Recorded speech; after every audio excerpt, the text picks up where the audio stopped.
எப்படி பசி இல்லாமல் ஒழிப்ப? ஒரே ஒரு தடவை வாய்ப்பு கொடுத்து பாருங்க, ஒழிக்கிறனா இல்லையே. நான் சொல்ல சொல்ல அவன் பேசிக்கிட்டே வருவான், தானா சிந்திச்ச மாதிரி. நான் என்ன சொல்றேன்னா, பல பேர் என் எச்சில் இருந்தால் கட்சியை நடத்திக்கிட்டு இருக்கான்.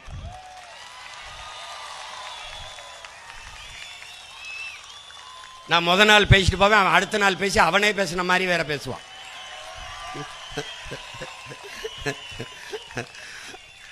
நம்ம வரலாறு சொன்னா அவங்க கதையா சொல்லுவாங்க. அதை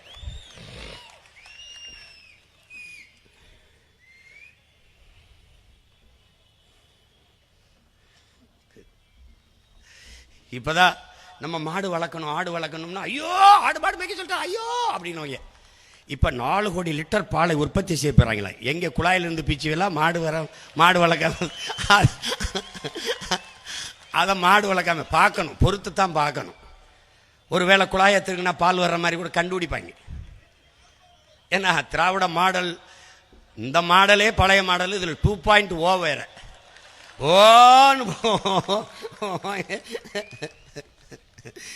எங்க அப்பத்தாலாம் சொல்லு, கால கொடுமையப்பா, இப்படி ஒரு கொடுமையில் நம்ம சிக்கிக்கிட்டோம்.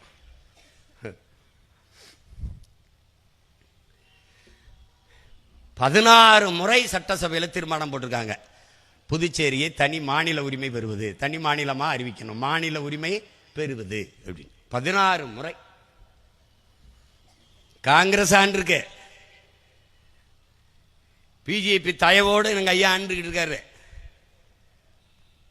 நம்ம வலுவா அழுத்தம் கொடுத்தோம், மனு கொடுக்குறாப்ல.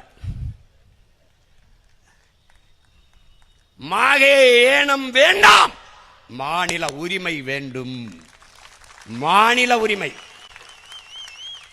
கர்நாடகா, கேரளா, தமிழ்நாடு, பீகார், குஜராத் போல புதுச்சேரி என்ற ஒரு தமிழர் மாநிலம். தமிழனுக்கு இன்னொன்று தாய் நிலம். எங்க ஒரு தடவை உங்க மகனை ஜெயிக்க வைங்க, அது ஆகுதா இல்லையான்னு பாருங்க.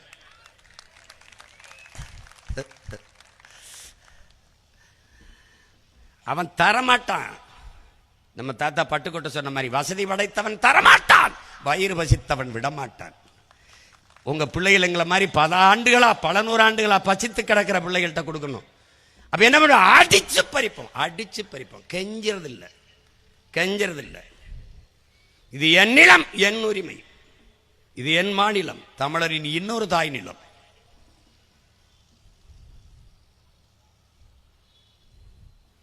தனிச்சு நிக்கிறதுங்கிறது இல்லை. இது ஒரு தற்சார்பு பொருளாதாரத்தை ஏற்ற பிள்ளைகள். இதுவும் ஒரு தற்சார்பு தான், எவனையும் சார்ந்து இல்லாம. அவர் ஒரு 5 ஓட்டு வாங்கி கொடுத்துட மாட்டாரா? இவர் ஒரு 10 ஓட்டு வாங்கி கொடுத்துட மாட்டாரா?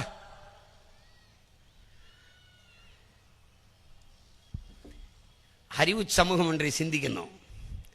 கூட்டம் அரசியல் ஆகாது, கொள்கைதான் அரசியலாகும்.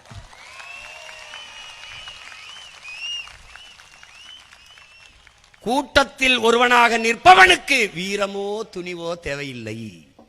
தனித்து நிற்பவனுக்குத்தான் வீரம் தேவைப்படுகிறது. நாங்கள் தனித்து நிற்கிறோம், காரணம் நாங்கள் வீரர்கள்.